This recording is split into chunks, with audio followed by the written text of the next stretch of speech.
We are smack dab in the middle of a themes and treatment series for OCD, and today is all about those themes that you don't want to tell anyone, that you don't want to talk about out loud, especially as a Christian. We're talking about sexual themes, homosexual OCD, pedophilia OCD, which we may refer to in this episode as HOCD and POCD, just because it makes it a little bit easier. Hello, and welcome to Christian Faith and OCD with Carrie Bach. I'm a Christ follower, wife and mother, licensed professional counselor who helps Christians struggling with OCD get to a deeper level of healing. When I couldn't find resources for my clients with OCD, God called me to bring this podcast to you with practical tools for developing greater peace. We're here to bust through the shame and stigma surrounding struggling with OCD as a Christian, sharing hopeful stories of healing and helping you replace uncertainty with faith. I'm here to help you let go of the past and future to walk in the present abundant life God has for you. So let's dive right into today's episode. Every once in a while, when I'm talking with a potential new client, someone will ask me a question similar to, is there any theme that you haven't dealt with at this point? And I will be sure to list the various themes that I've worked with, including pedophilia OCD, because this is one that people don't want to share right away. It can be really embarrassing. They feel like they have a lot of stigma or shame surrounding it. And so I hope that this episode can help dispel some of that shame or stigma that you might be feeling if you're dealing with a sexual OCD theme. We know that OCD hijacks things that you care about and gets really fixated on them. If you really care about children or you have a desire to have children in the future, often pedophilia OCD can come on for women who are desiring children in those childbearing years, or it can happen as women are pregnant. I've seen both of those situations. Of course, this theme is obviously not just limited to women. And the biggest thing here is being able to separate having these thoughts from yourself, who you are as a person, and from your true actual desires and intentions. That's so huge. What we see with POCD specifically is that it's a distrust of internal sense data. You're distrusting what you actually want, intend, and desire. The same is true for homosexual OCD. OCD doesn't care that you might be married and fully attracted to your husband. It doesn't care if you've only dated members of the opposite sex. It does not care if you have no intentions of following through any homosexual thoughts that you might have. It is going to try to convince you that you have some secret inner desire for someone of the same sex, and this causes a high level of distress internally for you, a lot of anxiety. That's why we call these thoughts ego dystonic, meaning they go against who you actually are as a person. We also know that OCD is highly selective. There are many things that you probably really do trust your internal desires on. I was just working on some updated slides for our Christians Learning ICBT training, and I thought, wouldn't it be fun to play a little bit of Would You Rather? Now, in the traditional sense, Would You Rather picks two different crazy things, and usually you'd want neither of them, but somehow you have to choose, and it's just a fun little game that people play.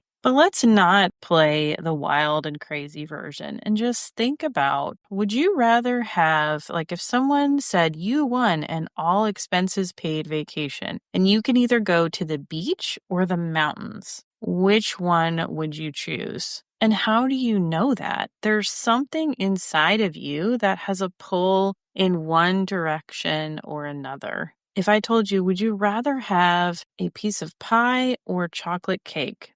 My husband would choose the pie all day long, and I would choose the chocolate cake all day long. It's an internal preference that we have. Do you prefer summer or winter? Outside of the OCD, you're in a logical reasoning process where you can take this sensory information externally and internally and put it together to know what you truly want and desire. What gets really confusing in sexual OCD themes is something called arousal non-concordance. Feel free to look it up, but it's essentially where your body responds sexually to a situation that you don't want it to respond sexually to, such as potentially when you're looking at a child or when you're looking at homosexual porn. Self-testing some of these things is a compulsion. People get into a pattern with these themes of saying, okay, well, let me test this out and see if I really am homosexual, then I'll get turned on by homosexual porn. You may get aroused by a variety of different things, and that does not prove that you actually want or desire that sexual material. Sometimes just thinking about sex may cause you to have a physiological response, especially if you're in a period of heightened anxiety. So you think about that. If you're anxious because of the OCD, you're already in a more aroused state. I don't mean sexually, I mean from a nervous system blood flow response. Your heart may be beating a little bit faster. You're maybe breathing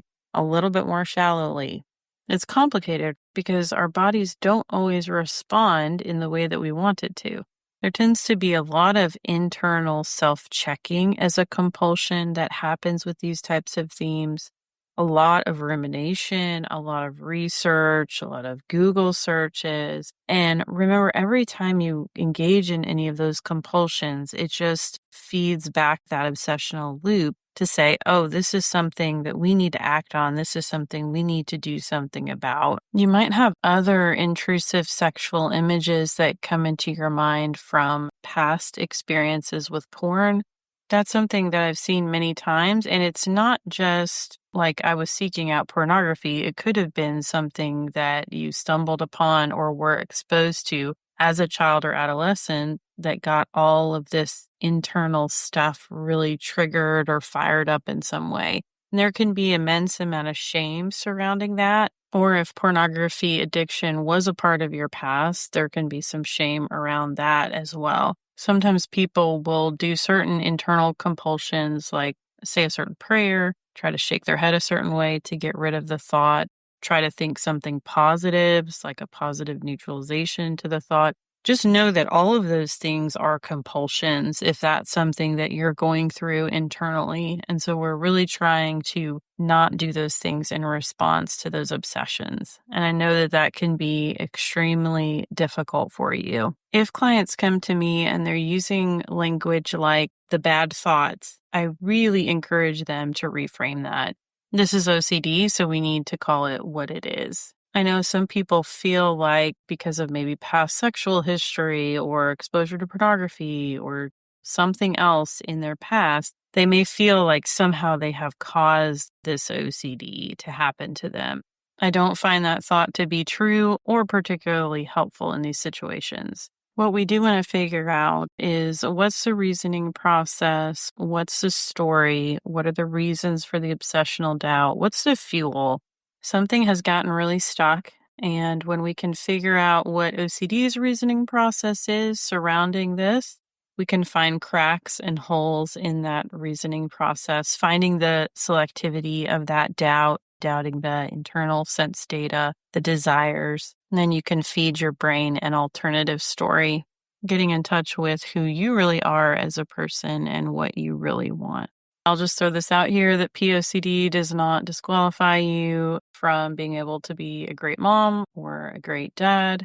Don't allow OCD to tell you that these thoughts mean that you're never going to be able to get married or find someone who will understand these obsessions that you've had. You do not have to be disqualified from living the life that God has called you to live. He completely understands how your brain is working at this moment in time, and he loves you regardless, unconditionally. These themes are highly treatable with ICBT. Though it is so important for you to know that there is hope out there. As hard as it is to talk about these things, I really encourage you to find a therapist that you can trust who can walk you through this process. And if you want to join us for the next round of Christians Learning ICBT, I hope that you'll sign up for our waiting list at carriebach.com/training. To receive weekly encouragement, find out about our monthly Meet the Podcast host Zoom meetings, and receive information on exclusive sales, become an email insider today. All you have to do is go to carriebach.com and scroll towards the bottom of the page. You'll find a spot to put in your email and receive a free download in your inbox from us. Until next time, may you be comforted by God's great love for you.